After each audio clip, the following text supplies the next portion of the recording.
Students, welcome to your own YouTube channel Santoshi family. आज हम JEE main के previous year papers discuss करने जा रहे हैं और साथ में हम इनको सॉल्व भी करेंगे। इस वीडियो में हम सिर्फ केमिस्ट्री के क्वेश्चन ही सॉल्व करेंगे। आज हम जेईई मेन 24 फैब शिफ्ट 1 2021 का क्वेश्चन सॉल्व करने जा रहे हैं। So let's start. तो हमारा फर्स्ट क्वेश्चन है यहाँ पे coordination number of atoms in BCC. BCC stands for body centred cubic. तो कोऑर्डिनेशन नंबर पूछा है एटम्स का इन बीसीसी। तो आपको पता है कोऑर्डिनेशन नंबर क्या होता है बीसीसी में?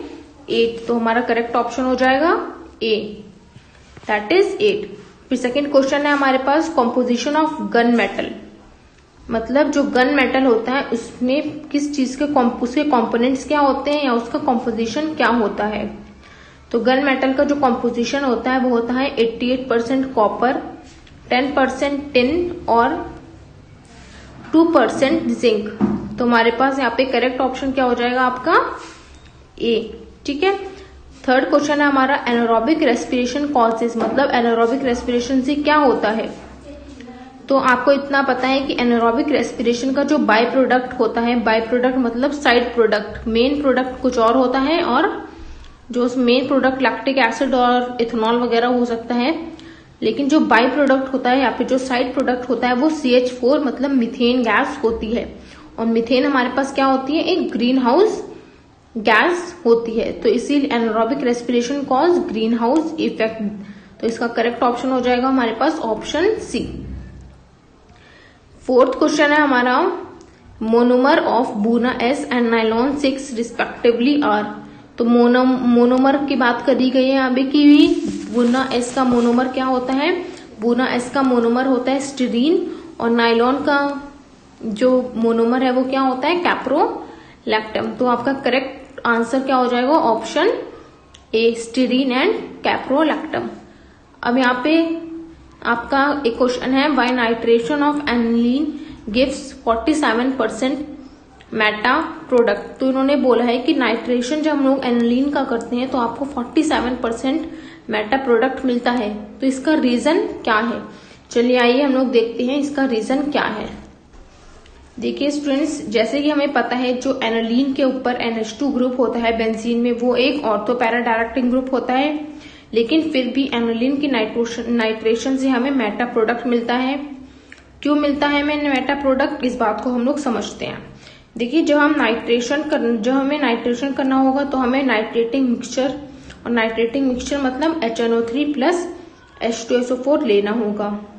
और इन दोनों के मिक्सचर से हमारे पास एक इलेक्ट्रोफाइल जनरेट होगा, that is nitronium ion NO2 positive. ठीक है, एक इलेक्ट्रोफाइल प्रोड्यूस होगा। और इसके अलावा हमें पता है कि NH2 एक इलेक्ट्रॉन डोनेटिंग ग्रुप है, तो मतलब ये ऑर्थो पैरा डायरेक्टिंग है। ये हमारे पास कैसा है? ऑर्थो पैरा डायरेक्टिंग है। तो हमें पता है कि हमारे पास क्या होगा? ऑर्थो एंड पैरा प्रोडक्ट हमें मिलना चाहिए। लेकिन उस ऑर्थो एंड पैरा प्रोडक्ट के अलावा हमें 47% मेटा प्रोडक्ट भी बन रहा है, हमें मिल रहा है।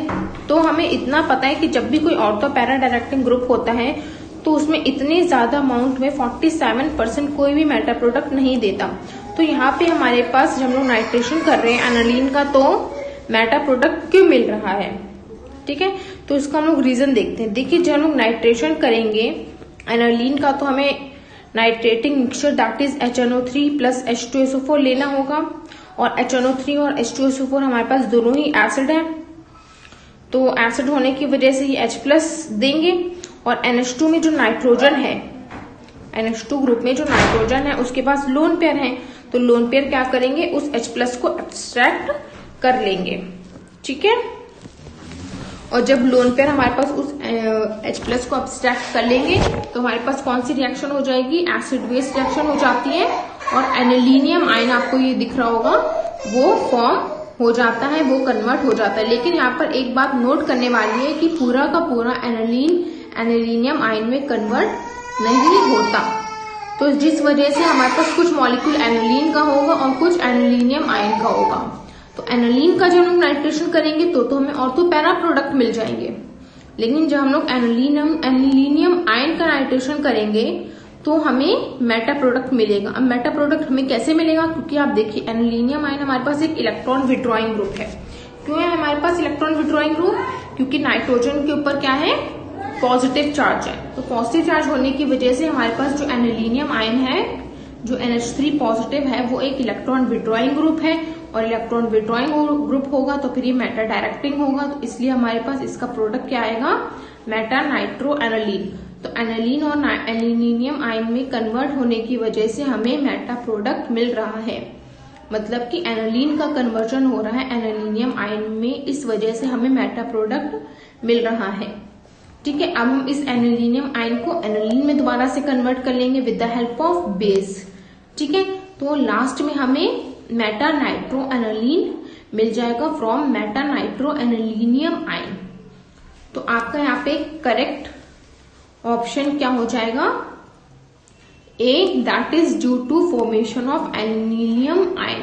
मतलब जब हम नाइट्रेशन करेंगे एनालिन का तो उसमें एनालिनियम आयन भी फॉर्म्ड होगा, जिस वजह से उस एनालिनियम आयन के बनने की वजह से हमें मेटा प्रोडक्ट मिलेगा। ठीक है, अब चलिए देखिए आगे।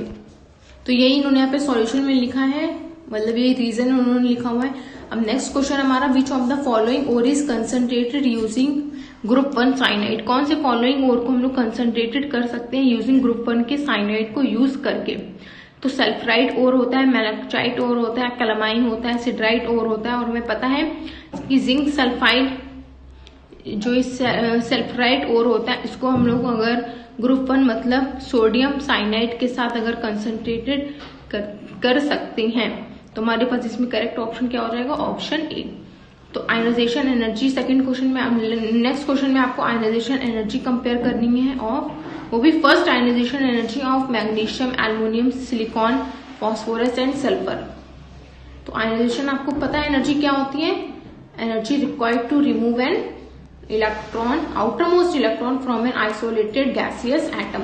मतलब वो एनर्जी जो आपको चाहिए होती है किसी भी आइसोलेटेड गैसियस एटम में से इलेक्ट्रॉन को रिमूव करने के लिए। ठीक है, तो आयनाइजेशन एनर्जी डायरेक्टली प्रोपोर्शनल होती है फुली फिल्ड कॉन्फ़िगरेशन के या फिर हाफ फिल्ड कॉन्फ़िगरेशन के। तो मैग्नीशियम एंड फॉस्फोरस हमारे पास फुली फिल्ड, और मैग्नीशियम हमारे पास फुली फिल्ड कॉन्फ़िगरेशन का होता है, और फॉस्फोरस की कॉन्फ़िगरेशन कैसी होती है, हाफ फिल्ड। तो इसी और उसके अलावा आयनाइजेशन एनर्जी पीरियड के अलोंग, जैसे जैसे पीरियड में आप 3 to 4 या 13 to 14 पीरियड या 14 to 15 पीरियड आप मूव करते रहते हैं, तो आपकी आयनाइजेशन एनर्जी भी बढ़ती रहती है। तो आपका करेक्ट ऑप्शन क्या हो जाएगा, A. An ore of tin containing FeCrO4 is concentrated by, मतलब एक और है टिन का जिसमें क्या नाम है, कंटेन उसने कर रखा है FeCrO4, उसको हम लोग कंसंट्रेट कर सकते हैं किससे, मैग्नेटिक सेपरेशन से या इलेक्ट्रोलाइटिक सेपरेशन से या हाइड्रोलिक सेपरेशन से, या फिर नन ऑफ दिस। तो हम लोग इसको किससे कंसंट्रेटेड कर सकते हैं, बाय मैग्नेटिक सेपरेशन। क्यों, क्योंकि FeCrO4 हमारे पास कैसा होता है, फेरोमैग्नेटिक होता है इन नेचर। तो the non existence of PbI4 is due to its, मतलब PbI4 हमारे पास एग्जिस्ट नहीं करता है, किस वजह से, क्योंकि PbI4 इसलिए एग्जिस्ट नहीं करता है क्योंकि जो Pb4+ होते हैं वो हाईली ऑक्सीडाइजिंग नेचर होता है उनका, और वो जल्दी से, मतलब जब दूसरे को ऑक्सीडाइज करेंगे तो खुद रिड्यूस हो जाएंगे। तो Pb4+ किस में रिड्यूस हो जाता है, Pb2+ में।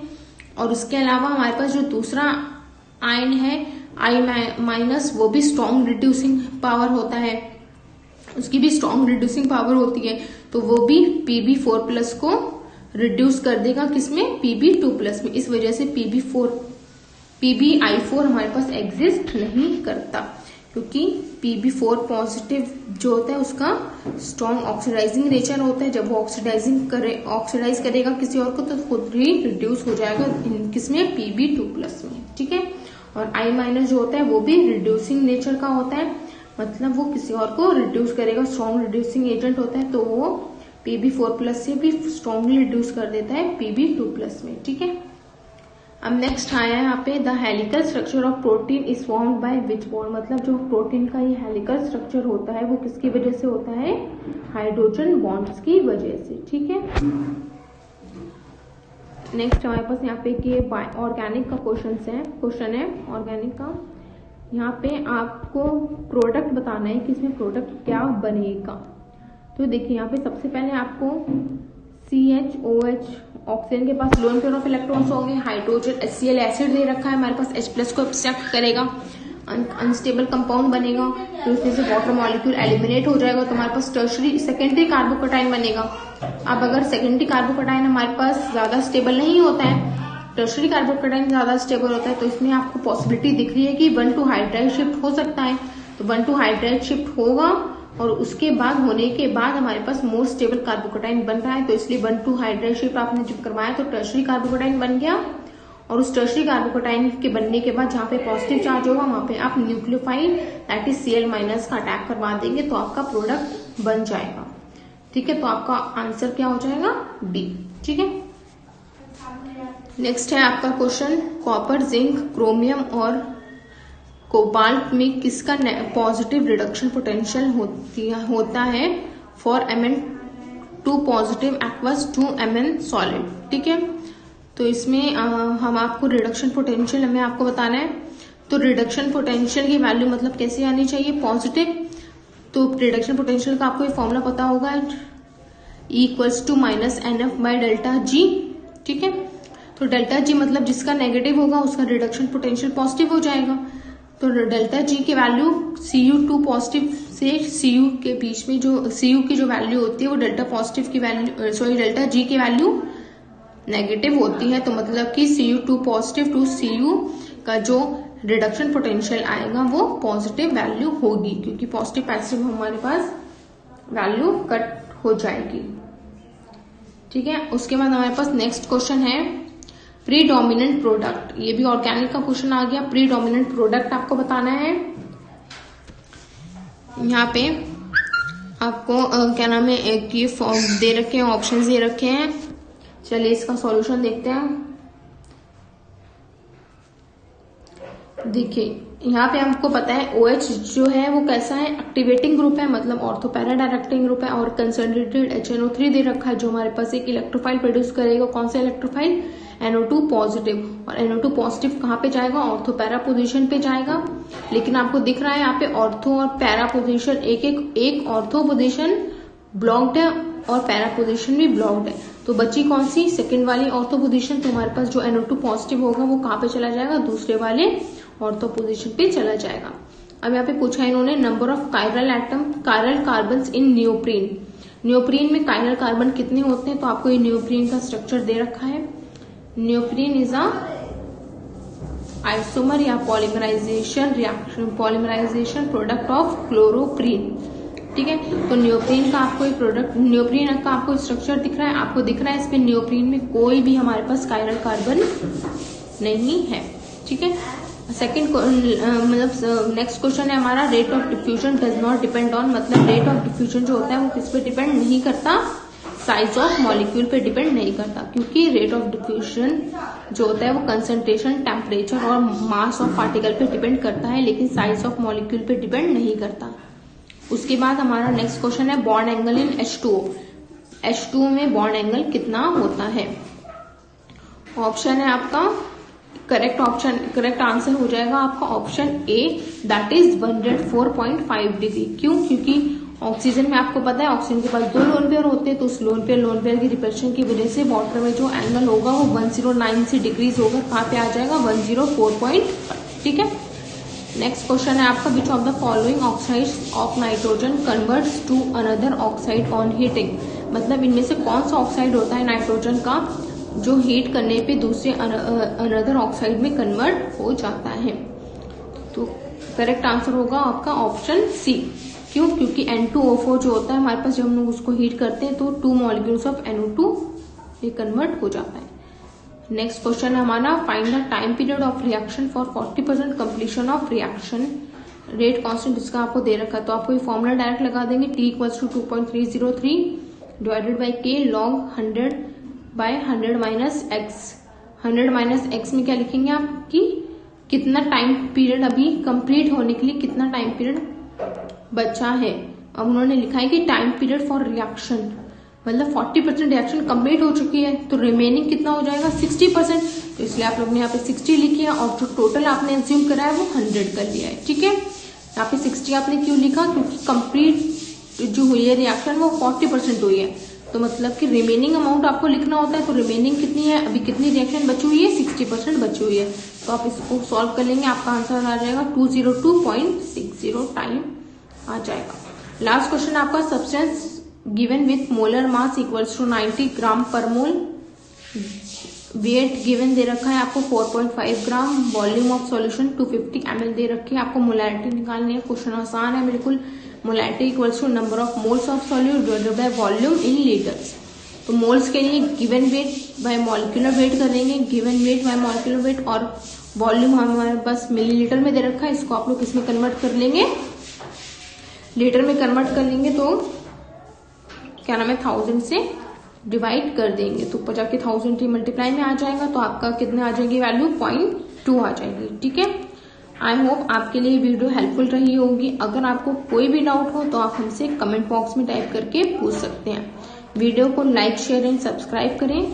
मिलते हैं इंशाल्लाह नेक्स्ट वीडियो में। ठीक है, बाय स्टूडेंट्स।